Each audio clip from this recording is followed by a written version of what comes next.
আমাদের আজকের রেসিপি হচ্ছে কেএফসি স্টাইল চিকেন ফ্রাই, যেটা উপর থেকে অনেকটা ক্রিস্পি থাকবে আর ভিতরটা থাকবে এরকম জুসি। খুব সহজে কিভাবে বাসায় বানিয়ে নিতে পারবেন সেই ইজি রেসিপিটাই আপনাদের সাথে শেয়ার করেছি। হাতে কোট করার ঝামেলা ছাড়াই কিভাবে বক্সে করে নেবেন সেই টিপসগুলো এই একই ভিডিওর মধ্যে পেয়ে যাবেন। তাই না টেনে পুরো ভিডিওটি দেখতে থাকুন আর বাসায় খুব সহজে বাচ্চাদেরকে এরকম ফ্রাইড চিকেন করে দিতে পারবেন। আশা করছি আপনাদের কাছে ভালো লাগবে, আর ভালো লাগলে প্লিজ আমার চ্যানেলটা সাবস্ক্রাইব করে সাথেই থাকবেন। চলুন রেসিপি শুরু করি। আমি এখানে 6 পিস মুরগির মাংস নিয়ে নিয়েছি, আর খুব কম সময়ের মধ্যে কিভাবে ম্যারিনেট করলে পারফেক্টভাবে হবে সেজন্য এখানে মাঝখান থেকে আগে থেকে মাংসটাকে চিড়ে নিচ্ছি। এইভাবে করে নিলে হাতে কম সময় থাকলেও এই চিকেন ফ্রাইটা পারফেক্টভাবে করে নিতে পারবেন, বেশিক্ষণ ম্যারিনেট করে রাখতে হবে না। তাই আমি মাঝখান থেকে এইভাবে চিড়ে দিচ্ছি। চেষ্টা করবেন চিকেনটা স্কিন সহ নেওয়ার জন্য।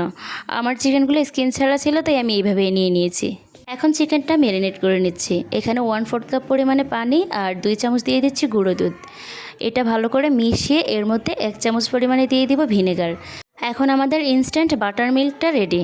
আর এই চিকেন ফ্রাইয়ের মধ্যে অবশ্যই বাটার মিল্ক ব্যবহার করতে হবে, তাহলে ভিতরটা অনেক জুসি থাকবে। আর আপনি যদি কেএফসি স্টাইল চিকেন ফ্রাই করতে হয় তাহলে কিন্তু অবশ্যই বাটার মিল্ক ব্যবহার করতে হবে, যেটা চিকেনের ভিতরটা অনেক বেশি জুসি রাখবে। এর মধ্যে দিয়ে দিচ্ছি 1 চামচ পরিমাণে সয়া সস। এখন দিয়ে দিচ্ছি 1 টেবিল চামচ পরিমাণ আদা আর রসুন বাটা। 1 চামচ দিচ্ছি গোলমরিচ গুঁড়ো আর 1 টেবিল চামচ পরিমাণে দিচ্ছি লাল মরিচের গুঁড়ো। স্বাদ মতো দিয়ে দিচ্ছি লবণ আর 1 টেবিল চামচ পরিমাণে দিচ্ছি টমেটো সস। এই সবগুলো উপকরণ এখন ভালো করে মিশিয়ে নিব। এখানে যেহেতু সয়া সসটা ব্যবহার করেছি তাই লবণের পরিমাণটা একটু কম করে দিতে হবে। এখন ভালো করে মিশিয়ে নেওয়া হয়ে গেলে চিকেনটাও দিয়ে দিচ্ছি। চিকেনের সাথে মশলাগুলো ভালো করে মাখিয়ে নিচ্ছি। এই কাজটা অবশ্যই ভালো করে করবেন। যত ভালো করে মেশাবেন তত চিকেনের ভিতরে মশলাগুলো ঠিকমতো ঢুকবে। ম্যারিনেট করা হয়ে গেলে 30 মিনিটের মতো ঢেকে রেখে দিব। এখানে যেহেতু মাংসটা ছিঁড়ে নিয়েছি তাই বেশিক্ষণ ম্যারিনেট করতে হবে না, ঝটপট বানিয়ে নেওয়া যাবে। চিকেনের উপরের কোটিংয়ের জন্য শুকনো উপকরণগুলো মিশিয়ে নিচ্ছি। 1 কাপ পরিমাণে দিয়েছি ময়দা, 3 টেবিল চামচ দিয়েছি কর্নফ্লাওয়ার, 1/2 চামচ দিচ্ছি মরিচের গুঁড়ো আর 1/2 চামচ দিচ্ছি গোলমরিচের গুঁড়ো, আরও 1/2 চামচ দিচ্ছি লবণ। এখন এই সবগুলো শুকনো উপকরণ ভালো করে মিশিয়ে নিতে হবে। আজকে চিকেনের কোটটা হাত দিয়ে চেপে চেপে করব না, কখনো একদিকে লাগে একদিকে লাগে না, তাই আমি বক্সে সবগুলো উপকরণ মিশিয়ে নিয়ে নেব। 30 মিনিট পরে চিকেনগুলো দেখিয়ে দিচ্ছি। ভিতরটাও ঠিকঠাক মতো মশলাগুলো ঢুকেছে। এখন শুধু কোট করে নেব। এর জন্য আমি শুকনো উপকরণগুলো একটা বক্সের মধ্যে নিয়ে নিয়েছি। এখন এর মধ্যে 1 পিস করে চিকেন দিয়ে ঢাকনা লাগিয়ে খুব সুন্দর মতো নাড়িয়ে কোটিংটা করে নেব। বক্সের ঢাকনাটা লাগিয়ে খুব ভালো করে ঝাঁকিয়ে নিতে হবে। সব দিক থেকে ঝাঁকিয়ে নেবেন, এতে করে চিকেনের সব দিকে ভালো করে কোটটা হয়ে যাবে। আপনারা চাইলে এই কাজটা হাত দিয়ে করে নিতে পারেন, তবে আজকে আমি এই বক্সেই ঝাঁকিয়ে নিয়েছি। এইভাবে খুব সহজ লাগে আর এইভাবে খুব তাড়াতাড়ি হয়ে যায়। প্রায় 2 থেকে 3 মিনিটের মতো ঝাঁকিয়ে নিলেই সব দিকে ভালো করে উপকরণগুলো লেগে যাবে।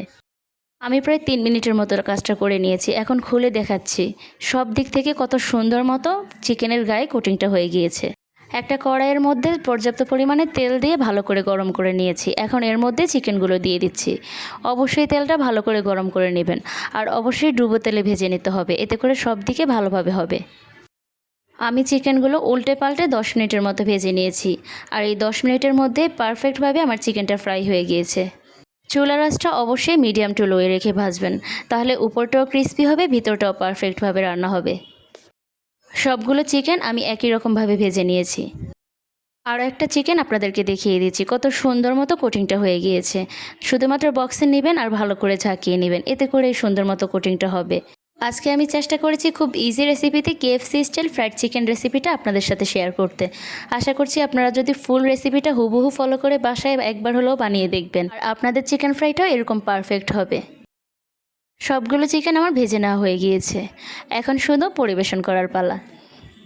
বাইরে থেকে চড়া দামে এই খাবারগুলো না কিনে খুব অল্প খরচের মধ্যে অল্প সময়ের মধ্যে বাসায় স্বাস্থ্যসম্মতভাবে বাচ্চাদেরকে বানিয়ে দিতে পারবেন, আর যেটা বাচ্চারা খুব বেশি পছন্দ করবে। টমেটো কেচাপ অথবা মেয়োনেজ যে কোনো কিছুর সাথে এটা সার্ভ করতে পারবেন। আমি ভিতরটা একটু দেখিয়ে দিচ্ছি কতটা পারফেক্টভাবে ভিতরের দিকটাও রান্না হয়েছে। এটা উপর দিক থেকে একেবারেই ক্রিস্পি আর ভিতরটা হবে এরকম জুসি। বাটার মিল্কটা অবশ্যই ব্যবহার করবেন, তাহলে এরকম ভিতরটা অনেক বেশি জুসি থাকবে। রেসিপিটা যদি ভালো লেগে থাকে তাহলে অবশ্যই লাইক কমেন্ট শেয়ার করে দিবেন, আর প্লিজ আমার চ্যানেলটা সাবস্ক্রাইব করে সাথেই থাকবেন। যারা ফেসবুক থেকে দেখছেন অবশ্যই পেজে ফলো দিয়ে রাখবেন। আল্লাহ হাফেজ, আসসালামু আলাইকুম।